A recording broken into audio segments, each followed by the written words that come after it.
ಕಳಿಸ್ಬಿಡ್ದಲ್ಲಿ ಅದಂಗೆ ನೀರು ಕೊಡಂಗಿಲ್ಲ ಅವ್ರು. ಇವತ್ತು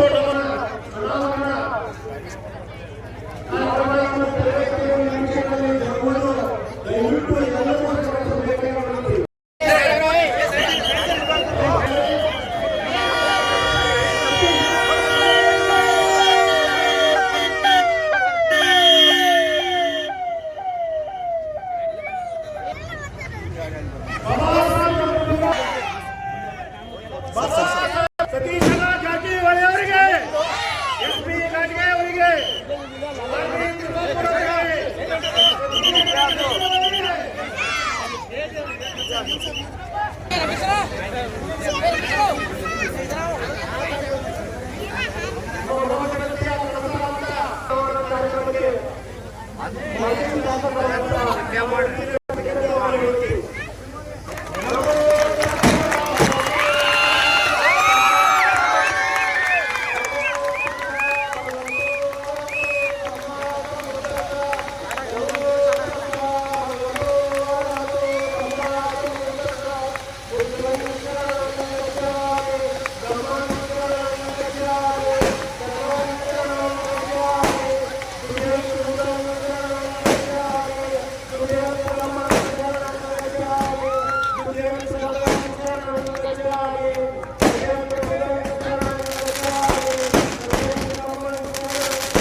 ಲೋಕೋಪಯೋಗಿ ಸಚಿವರು, ಬೆಳಗಾವಿ ಜಿಲ್ಲೆಯ ಉಸ್ತುವಾರಿ ಸಚಿವರು ಆಗಿರುವಂತಹ ಕರ್ನಾಟಕದ ಜನಪ್ರಿಯ ನಾಯಕರಾಗಿರುವಂತಹ ಸನ್ಮಾನ್ಯ ಸತೀಶ್ ಜಾರಕಿಹೊಳಿ ಅವರೇ, ಜನಪ್ರಿಯ ಮಾಜಿ ಶಾಸಕರು, ನಮ್ಮೆಲ್ಲರ ನಾಯಕರಾಗಿರುವಂತಹ ಸನ್ಮಾನ್ಯ ಎಸ್.ಬಿ. ಘಾಟ್ಗೆ ಅವರೇ, ಗ್ರಾಮ ಪಂಚಾಯಿತಿಯ ಅಧ್ಯಕ್ಷರಾಗಿರುವಂತಹ ಸಹೋದರಿ ಶ್ರೀಮತಿ ಸುಷ್ಮಾ ಅವರೇ, ಉಪಾಧ್ಯಕ್ಷರಾಗಿರುವಂತಹ ಸಹೋದರಿ ಅಶ್ವಿನಿ ಅವರೇ, ವೇದಿಕೆಯನ್ನ ಅಲಂಕರಿಸಿರುವಂತಹ ಹಿರಿಯರಾಗಿರುವಂತಹ ಸನ್ಮಾನ್ಯ ಟಿ.ಎಸ್. ನಾಯಕ್ ಅವರೇ, ಸಂಜು ಬಾನೆ ಅವರೇ, ಹಿರಿಯರಾದ ಅರ್ಜುನ್ ಅವರೇ, ಈ ಊರಿನ ಪ್ರಮುಖರಾದ ಚಂದು ಕಾಕಾ ಅವರೇ, ಈ ಕಾರ್ಯಕ್ರಮಕ್ಕೆ ಕಾರಣಕರ್ತರು, ಈ ಕಾರ್ಯಕ್ರಮವನ್ನ ಹೃದಯದ ಅಂತರಾಳದಿಂದ ಮಾಡಲಿಕ್ಕೆ ಬಹಳ ದೊಡ್ಡ ಸಹಕಾರವನ್ನ ನೀಡಿರುವಂತಹ ರಾಜು ಶಿರಗಾಮಿ ಅವರನ್ನ ಮೊದಲು ಮಾಡಿಕೊಂಡು ಈ ಊರಿನ ಎಲ್ಲ ಪ್ರಮುಖರೇ, ಗಣ್ಯರೇ,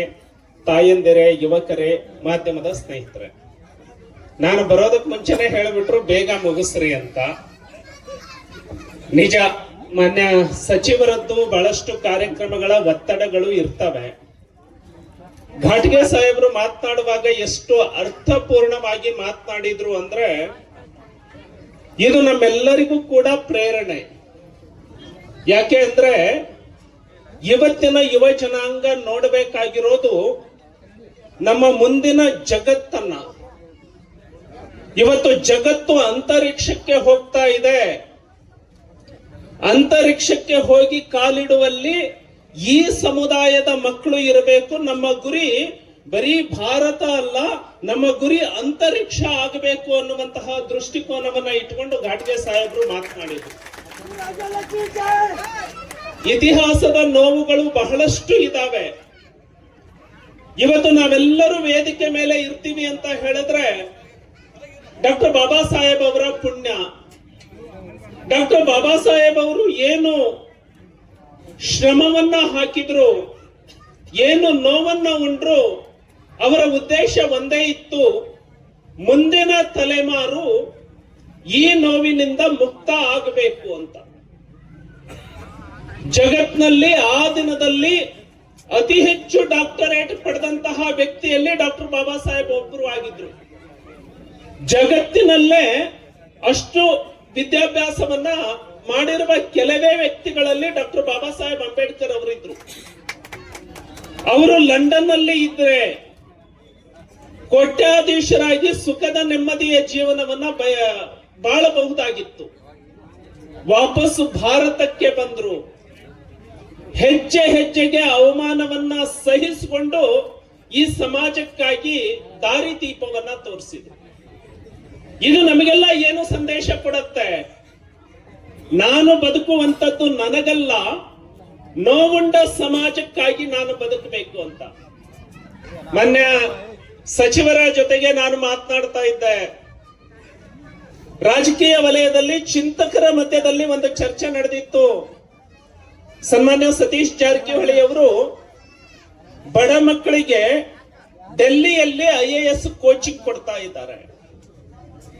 ಬಹುತೇಕ ಅವರು ಎಲ್ಲ ಕಡೆ ಅದನ್ನ ಹೇಳ್ಕೊಳ್ಳಿಲ್ಲ. ಇನ್ನೊಂದು ಬಹಳ ಅವರ ಮುಂದಿನ ವಿಚಾರವನ್ನ ವ್ಯಕ್ತ ಮಾಡಿದ್ರು.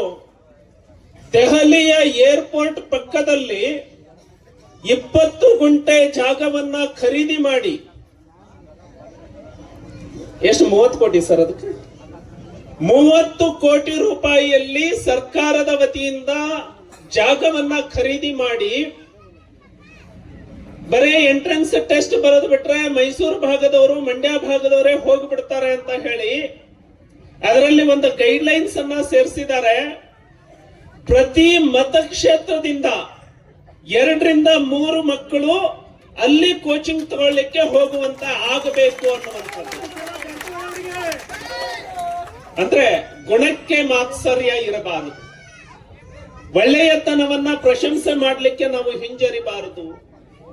ಒಬ್ಬ ವ್ಯಕ್ತಿಯ ದೃಷ್ಟಿಕೋನ ಏನಿರಬೇಕು ಅನ್ನುವಂಥದ್ದನ್ನ ಮಾನ್ಯ ಸತೀಶ್ ಜಾರಕಿಹೊಳಿ ಅವರಿಂದ ನಾವೆಲ್ಲರೂ ಯುವ ಪೀಳಿಗೆಗಳು ನಾವು ಪ್ರೇರಣೆಯನ್ನ ಪಡ್ಕೊಳ್ಬಹುದು. ಇವತ್ತು ಬಹುದೊಡ್ಡ ಪ್ರತಿಮೆಯನ್ನ ಉದ್ಘಾಟನೆ ಅನಾವರಣವನ್ನ ಮಾಡಿದ್ದೀರಿ. ಯಾಕೆ ನಾವು ಅನಾವರಣವನ್ನ ಮಾಡ್ತೀವಿ? ನಮ್ಮ ಚಿಂತನೆಗೆ ಆಗಾಗ ತುಕ್ಕು ಹಿಡಿಯತ್ತಲ್ಲ, ಈ ಪ್ರತಿಮೆಯನ್ನ ನೋಡಿದಾಗ ಅದನ್ನ ಪಾಲಿಶ್ ಮಾಡದಂಗೆ ಆಗ್ಬೇಕು. ಅಂಬೇಡ್ಕರ್ ಪುತ್ಥಳಿಯನ್ನ ನೋಡಿದಾಗ ನಮ್ಮೊಳಗೆ ಪ್ರೇರಣೆ ಬರಬೇಕು. ಈ ಮಹಾನುಭಾವ ಒಬ್ಬ ಹುಟ್ಟಲಿಲ್ಲ ಅಂತ ಹೇಳಿದ್ರೆ ಕೋಟ್ಯಾಂತರ ಜನ ಯಾವ ಸ್ಥಿತಿಯಲ್ಲಿ ಇರ್ತಿದ್ರು. ಈ ಒಬ್ಬ ಮಹಾನುಭಾವ ಹುಟ್ಟಿದ್ದಕ್ಕೆ ನಾನಿವತ್ತು ತಲೆ ಎತ್ತಿ ಓಡಾಡ್ತಾ ಇದ್ದೇನೆ ಅನ್ನೋ ಪ್ರೇರಣೆ ಪ್ರತಿಯೊಬ್ಬರ ಮನಸ್ಸಿನಲ್ಲಿ ಬಂದಾಗ ಅವನಿಗೆ ಅಂಟಿದಂತಹ ಜಾಡ್ಯನ ಬಿಡ್ತಾನೆ, ಮತ್ತಷ್ಟು ಪ್ರಯತ್ನವನ್ನ ಮಾಡ್ತಾನೆ. ಈ ನಿಟ್ಟಿನಲ್ಲಿ ಇವತ್ತಿನ ಈ ಕಾರ್ಯಕ್ರಮ ಬಹಳಷ್ಟು ಅರ್ಥಪೂರ್ಣವಾದಂತಹ ಕಾರ್ಯಕ್ರಮ ಅಂತ ಹೇಳ್ತಾ ನಿಮ್ಮೆಲ್ಲರಿಗೂ ವಂದಿಸ್ತಾ ನನ್ನ ಮಾತನ್ನ ಮುಗಿಸ್ತಾನೆ. ನಮಸ್ಕಾರ. ಡಾಕ್ಟರ್ ಬಾಬಾ ಸಾಹೇಬ್ ಅಂಬೇಡ್ಕರ್ ಅವರಿಗೆ ಧನ್ಯವಾದ.